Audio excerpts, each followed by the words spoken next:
Iran के रेगिस्तान में धरती कांपी, रिक्टर स्केल हिला और दुनिया भर के वॉर रूम्स में छा गया सन्नाटा। क्या यह भूकंप था या जमीन के नीचे हुआ कोई गुप्त परमाणु परीक्षण? अगर ये सच हुआ तो क्या दुनिया तीसरे विश्व युद्ध की दहलीज पर खड़ी है? नमस्कार दोस्तों, मिडिल ईस्ट में बढ़ते तनाव के बीच ईरान के फार्स प्रांत में आए भूकंप ने कई सवाल खड़े कर दिए हैं। जब धरती हिली तो आम लोगों के लिए यह सिर्फ एक प्राकृतिक घटना थी, लेकिन तेल अवीव और वाशिंगटन जैसे रणनीतिक केंद्रों में एक अलग ही चर्चा शुरू हो गई।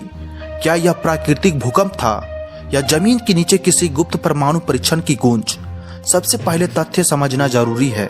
अंतर्राष्ट्रीय भूकंप मॉनिटरिंग एजेंसियों के अनुसार यह झटका लगभग 10 किलोमीटर की गहराई पर दर्ज हुआ। विशेषज्ञों का कहना है कि इस क्षेत्र में भूकंप असामान्य नहीं। अभी तक किसी भी वैश्विक निगरानी संस्था ने इसे परमाणु विस्फोट नहीं बताया है। इंटरनेशनल एटॉमिक एनर्जी एजेंसी ने भी अब तक किसी परमाणु परीक्षण की पुष्टि नहीं की है।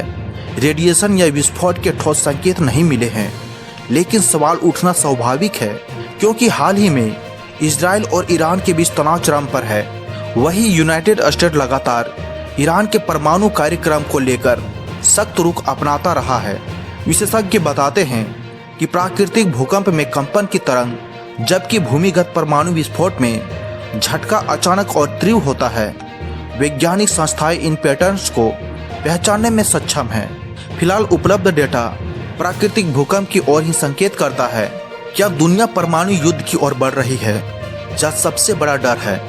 अगर कभी परमाणु हथियारों का उपयोग हुआ तो उसका असर सीमित नहीं रहेगा, लेकिन अभी तक किसी भी विश्वसनीय स्रोत ने यह संकेत नहीं दिया कि तत्काल परमाणु युद्ध का खतरा है। हाँ, क्षेत्र तनाव जरूर बढ़ा है। रूस, चीन, अमेरिका, इजराइल सबकी अपनी अपनी रणनीतियां हैं, लेकिन परमाणु हथियारों का इस्तेमाल करना किसी भी देश के लिए अंतिम और विनाशकारी कदम होगा। भारत पर क्या असर पड़ सकता है? ईरान और खाड़ी क्षेत्र वैश्विक तेल आपूर्ति का बड़ा हिस्सा नियंत्रित करते हैं। स्ट्रेट ऑफ हॉर्मुज से होकर दुनिया का लगभग 20% तेल गुजरता है। अगर यहाँ तनाव बढ़ता है तो कच्चे तेल की कीमतें बढ़ सकती है, जिसका सीधा असर भारत जैसे आयातक देशों पर पड़ता है। इसके अलावा ईरान में हजारों भारतीय छात्र, डॉक्टर और व्यापारी रहते हैं। भारत सरकार आमतौर पर ऐसे हालातों में अपने नागरिकों की सुरक्षा पर नजर रखती है। अंतर्राष्ट्रीय राजनीति में साइकोलॉजिकल वॉरफेयर यानी मानसिक दबाव की रणनीति भी इस्तेमाल होती है। कभी कभी अफवाहों या अधूरी जानकारी भी तनाव बढ़ा देती है। इसलिए जरूरी है कि हम सोशल मीडिया की अपुष्ट खबरों पर भरोसा करने से बचें। फिलहाल उपलब्ध वैज्ञानिक आंकड़ों के आधार पर यह भूकंप प्राकृतिक प्रतीत होता है। परमाणु परीक्षण के दावे सोशल मीडिया की अटकलों तक सीमित है। दुनिया पहले ही कई युद्धों से गुजर चुकी है।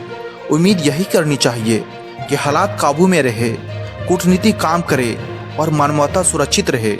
युद्ध का असर केवल सीमाओं तक नहीं रहता, उसकी आंच आम लोगों की जेब, भविष्य और सुरक्षा तक पहुंचती है। अगर आप भी इस मुद्दे पर अपनी राय रखना चाहते हैं, क्या यह सिर्फ एक प्राकृतिक घटना है या कुछ और, तो कमेंट में जरूर लिखें। वीडियो पसंद आए तो लाइक और शेयर करना ना भूलें। धन्यवाद।